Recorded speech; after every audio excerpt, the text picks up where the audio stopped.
in Morocco, it's one of the things I find funny. If you lend something to someone, you will never get it back. So you have to go and borrow it back. You have to say, you know, could I borrow your sunglasses? And you know, your sunglasses. You know? But with with the king, I'm a huge fan of the King of Morocco. I really am, and largely because I see he's really loved by ordinary people, and I see that's so important, that in the bidonville around the house, the shanty town, people say he's the king of the poor, you know. And yeah, he has palaces and all kinds of big cars, I'm sure, but they like it that they feel they can go to him with a problem. But and yes, I mean, in Morocco there's a tradition of having a royal family, and I think it works for Morocco. I think, I've been looking at, over the last 2-3 years of the Arab Spring, and I see what does work in the Arab world. One thing works.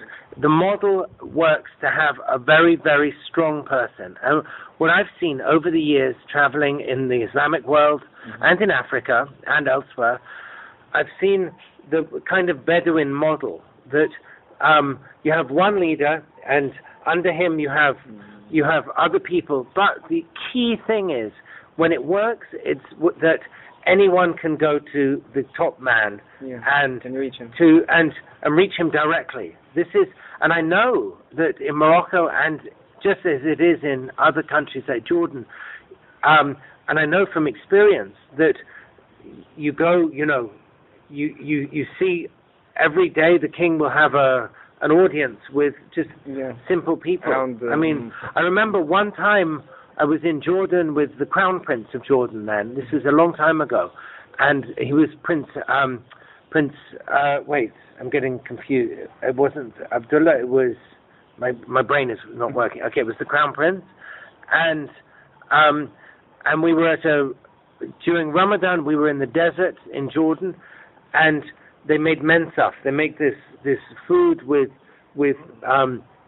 camel, and it's been cooked in milk, and it's with, it's this huge feast. And I remember out there in the desert, after the meal, just the ordinary people came, and they would ask their problem. They would say their problems, and I loved that. It was this direct thing. Like directly. It's kind of a direct thing. Some people would say, I have a problem with my neighbor because he stole my, my spoon or something, and he would. It was almost a little bit like King Solomon. He would advise, but it means it's a system that works. The problem is, in the Arab world, as I've seen, when it doesn't work, is when the top person takes all the power and all the real estate, and So, but I think what works in Morocco is this is an easygoing country. People, in my opinion, people want a quiet life, and they don't want revolution. Moroccans aren't, as far as I've seen, always. Moroccans don't want that. They want a quiet life. They want, to watch TV, to have their job, to have their family. And the family is the center of life. Power. It really is. And my thing in Morocco is, the men think they're in control. So the men think they run the show, but it's completely the women who run Morocco. It's completely. But what I love, the genius of Morocco, it's the genius of Morocco. The women allow the men to think they're in control. So the women, every morning they give 10 dirhams to the husband so he goes to the cafe, to be out of the house, to smoke and drink coffee. But it's the women who control the money, the women control the family, the education. And thank God for that, because they do a great job in Morocco. And all I know is what I've seen living here in the bidonville, because the women, and I'll tell you a detail that I love that was explained to me, that we have a maid here called Zinab, and she's maybe the wisest person I've ever met. Sometimes she drives me crazy, but she's so wise. And for example, she's often moaning. Okay, she's moaning that life is so hard in the bidonville, and this week she's been moaning a lot. And she said to me, "Oh, it's terrible because we have to get water from the pipe, the water pipe. Nobody has water in their house, and this is how the bidonville is controlled. Everyone has satellite television, but nobody has water. Everyone has electricity, but nobody has water in a water pipe." And I said to Zainab, not so long ago, I said, "Well, I will help campaign, and we will get water, and you will have a water, a robinet, a pipe in the house." And she said, "Yes, thank God for it. Yes, great idea." And the next day she came back and she said, "Terrible idea. No, we must never have a water pipe in the house." And I said, "Why, Zainab?" And she said, "Because it's our secret meeting place. All the women go to the pipe, the communal place to wash their clothes, to take water, and to talk. They all gossip there, out of the house." And she said, "If we had a robinet, my husband would force me to stay inside, if we had a pipe at home." So, and that's so true. So often we think just because it's modern, it's good. And actually, what I've learned is the water pipe outside is a great place for people, women to meet and children, and they're laughing there and they're washing clothes. It's terrible the women do all the clothes washing, but that's kind of how it is. And the women, they do all the cooking, and all the food is bought every day in Morocco. So most people here do not have a refrigerator. So that means every day they buy fresh food. There you go. So it means that the women, they don't cook for 3 days. They cook every day. They have to start all over again, And so sometimes I think, the lives of entire generations are used of women just, cooking, cleaning. You go into the houses in the bidonville, they're all immaculate. They're so clean, and there's a lot of dust, so no, it's pretty amazing to me. But anyway. Interesting. Moroccan woman. How do you find it? In some ways, What I love is that the Moroccan women control their husbands. So the men are frightened, always frightened of their husbands. But they like to go to the cafes with just men. Because in the cafe, the men's cafes where they drink coffee, there every man is an emperor. Everyone believes he's, the greatest. But as soon as they come home, the woman shouts, "Take your shoes off. You're making a mess. Hey, do this, do that." But the women are, I believe Morocco's women are this great power, and really they're educating the children. It's the women who are the storytellers in society. The grandmothers, they're telling the stories. Maybe it's the same in Egypt, I guess so.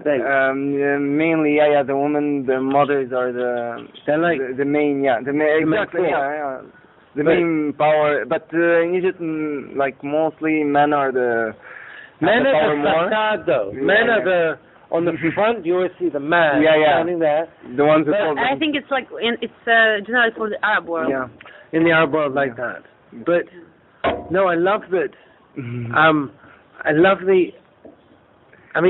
love the way people think, and especially women. And an example that I wrote about once, and I loved this, was our maid Zainab found me one day. I was saying to her, "Oh, Zainab, I'm so sick of being ripped off. I go to the market and everyone is charging me double the price." And everyone thinks I'm a foreigner, and I am a foreigner, but I'm living here, and I'm really sick of it, Zainab, and I wish I had a magic way. And she said to me, "Okay, all right," she said, "I'm going to tell you the secret way to always get the best deal, to get the bargain." And she said it's a secret only known by Moroccan women, and it has never been told to anyone, but no man has ever known it. And she said, "Do you promise not to tell anyone?" And I promised, so I'm breaking my promise now. I'm going to steal this. Okay, but it's a wonderful thing. And it's a wonderful thing because it shows an Oriental psychology at work. And she said to me, if you want to get the best deal, you always have to carry with you a flour sieve. You know, to sieve flour, you put flour and you go like this, and the refined flour comes through. It's like a round, it looks like a tambourine. You know this? You know. Do you know? So you go to the market, or if you go to a baker, they have they have this thing. No, it's a round thing with like a sieve, like a net. Yeah. And they put flour and they go like this, and some it takes only the refined, no stones. Like I don't know what you call it in Darish, I've forgotten. And I said, so she said, you must always carry one with you. And I said, okay, but why? She said, to get the best deals, you must carry it. And I said, but why, Zina? Why? And she said, because no foreigner or tourist would ever be carrying a flour sieve. And I went away and I thought, at first I thought that's madness. And then I thought, that's genius. And often, if I go into the market, often in my car, I've given my last one away, I carry one. If you have it on your arm and you just point at it, people go, oh, you get a sieve. So you're like you're a local guy. And I'm like, yeah, I'm local.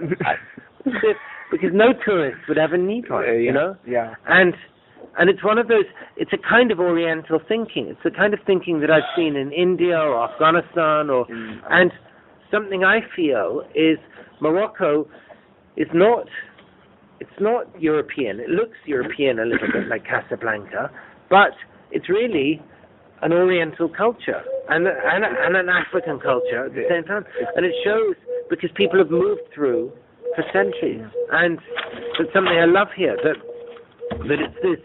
it's this mélange, this mixture.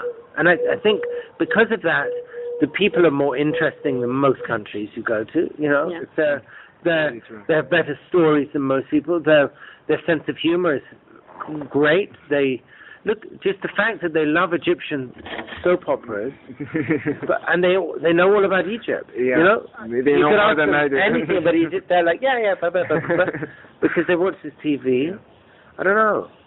I really appreciate that. But the culture here nowadays, there's a lot of nationalities, mixed nationalities. It's like you said, it makes it like everybody teaches, learns experiences from other cultures. I think that's how it's always been in Morocco.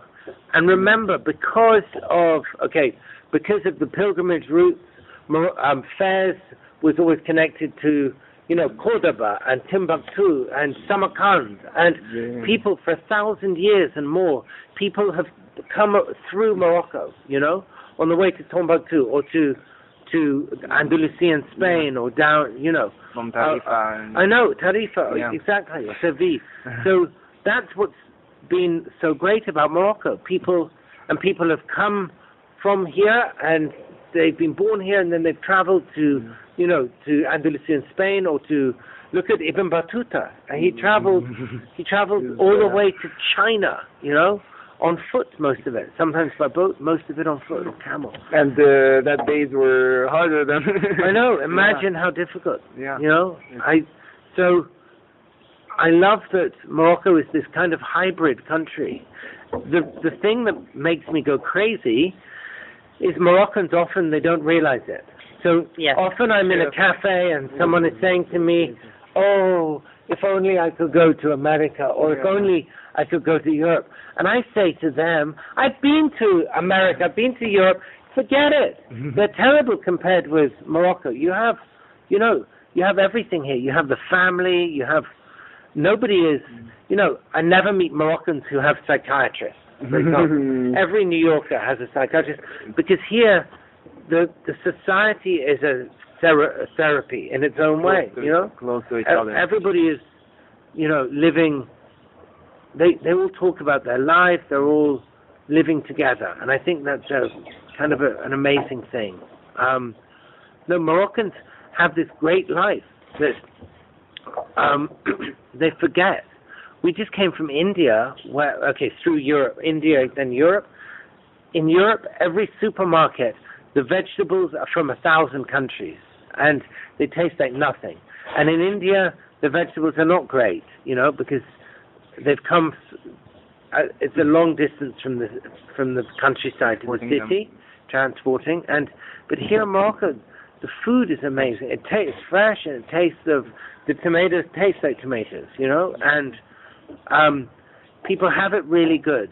And they've got mountains, they've got the beach, they've got the cities, they've got history all around them. I don't know. I'm really passionate about it. Sometimes I feel that nobody's listening to me, because I feel Morocco is such an obvious place to live. It's got everything. But sometimes it's not what you you think it this way, but they because you experienced it the true way, and I believe in the things you said, in what you said about Morocco, and that but sometimes in different countries, most countries, their citizens, when they don't see around in their country a lot, they want to just travel like Italians don't travel to the United States. But even look at Casablanca. All Moroccans, if you get into a taxi and you say, where are you from? He will never say Casablanca. He's like, I'm from Erashidia, or from Fez or Marrakesh or something. Everyone seems embarrassed by Casablanca. I love this city, and I just think it's the strangest kind of mixture it's like millefeuille. It's got all these levels. But it's silly because the nouveau riche, les arrivistes, they all stay together, kissing like this in Olfa. Then you've got, people downtown, they stay down there. We're lucky because we're foreigners, so we can break all the rules of Casablanca. We can be friends with everybody. Yeah. We can look at the Medina, for example, in Casa. I think the Medina in Casa is as interesting as any Medina in Morocco. It's not pretty, it's not so big, it's not beautiful, but it's functioning. There are no little tourist shops with French people running them. I mean, I saw a guy recently with a bucket, and he had a cloth on the bucket, and he was in the Medina, and he was so excited. He was clapping, and he had this bucket of something very valuable, and I followed him, and I was with my children, and I said, I have to know, where is he going? What's in the bucket? We've got to follow him. We followed him quietly, and he went to a fountain, and he emptied the bucket out, and in the bucket, it was a bucket filled with chicken's feet. Full of chicken feet. And I went, ooh. And what I loved about that was this was the real thing. This was the real Morocco. This is like a village. He was happy because he'll make. Someone told me he'll make some delicious thing for some delicious dish. He's going to feet. This little canapé.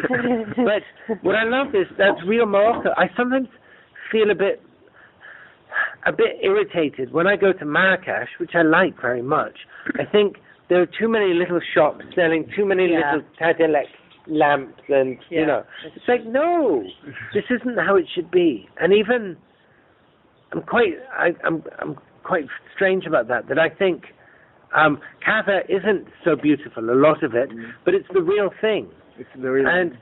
You can go my favorite place in this city. Okay, I have two or three favorites. My favorite place to visit is the Christian cemetery. Have you been there? No. Oh my God! I will give you the phone number of the Guardian. You must go over there.